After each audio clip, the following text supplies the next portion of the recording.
Assalamualaikum warahmatullahi wabarakatuh. Kami dari kelompok 6 akan menampilkan video tentang pengendalian guluma secara hayati. Sebelumnya izinkan kami memperkenalkan diri. Yang pertama dari rekan sebelah kanan saya. Saya Rika Liana dengan NPM 2314161107. Saya Wina Renata Simatupang dengan NPM 2314161006. Saya Ayu Maira dengan NPM 2314161004.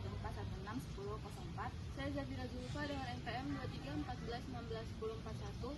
Saya Irfan F.P dengan NPM 2314161058. Pengendalian gulma secara hayati merupakan alternatif yang ramah lingkungan dengan memanfaatkan organisme alami sebagai pengendali.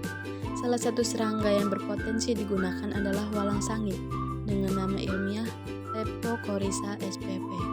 Meski selama ini dikenal sebagai hama tanaman padi, ternyata walang sangit juga bisa menyerang gulma tertentu. Serangga ini bekerja dengan menusuk jaringan tanaman gulma dan menghisap cairannya, yang menyebabkan gejala seperti daun menguning, mengering, hingga pertumbuhan gulma terhambat. Dengan memanfaatkan perilaku alami walang sangit ini, kita dapat mengurangi populasi gulma secara alami, tanpa ketergantungan kelebihan pada herbisida kimia. Selain lebih ramah lingkungan, pendekatan ini juga membantu menjaga keseimbangan ekosistem di lahan pertanian dan mendukung sistem pertanian yang lebih berkelanjutan. Selanjutnya adalah rumput millet. Rumput millet seringkali menjadi gulma di sawah dan ladang. Lalat dari genus Aterigona menyerang bibit rumput millet dengan larva yang memakan batang, menyebabkan batang berlubang, mengering, dan mati. Serangan ini membantu mengurangi populasi gulma secara alami tanpa bahan kimia. Lalat ini menyerang gulma dengan cara membuat lorong-lorong kecil pada permukaan daun dan menghisap cairan daun. Kerusakan yang ditimbulkan menghambat proses fotosintesis dan pertumbuhan gulma millet tersebut. Dengan memanfaatkan lalat penggorok daun secara terkontrol, petani dapat mengurangi jumlah gulma millet tanpa perlu bergantung pada pestisida kimia yang berbahaya bagi lingkungan. Yang ketiga yaitu rumput kerbau atau Paspalum conjugatum. Rumput kerbau merupakan gulma invasif yang tumbuh cepat dan mampu mendominasi lahan pertanian, sehingga mengganggu pertumbuhan tanaman utama. Upaya pengendalian secara hayati seperti penggunaan ekstrak rimpang alang-alang telah diteliti oleh Moko Ginta. Namun, hasilnya menunjukkan efektivitas yang rendah dalam menekan pertumbuhan rumput kerbau. Di sisi lain, jangkrik sebagai serangga herbivora berpotensi menjadi musuh alami.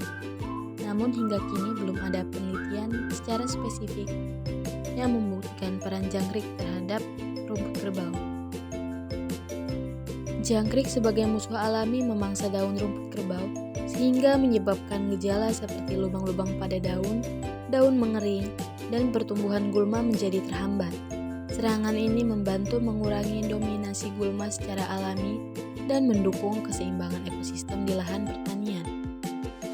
Jika populasi jangkrik cukup tinggi, rumput kerbau tidak akan mampu bersaing dengan tanaman budidaya secara optimal.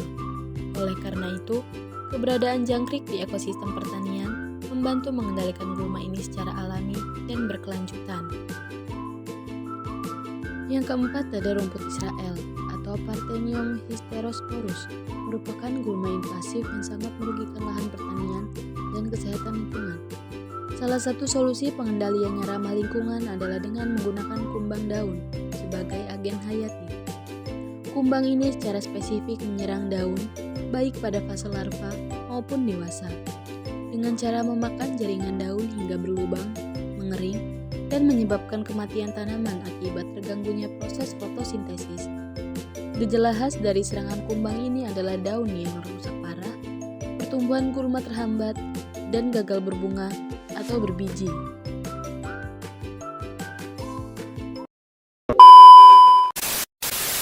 Sekian video dari kelompok kami tentang pengendalian gulma secara hayati. Kurang lebihnya kami mohon maaf. Kami akhiri. Wassalamualaikum warahmatullahi wabarakatuh. Hai, dadah.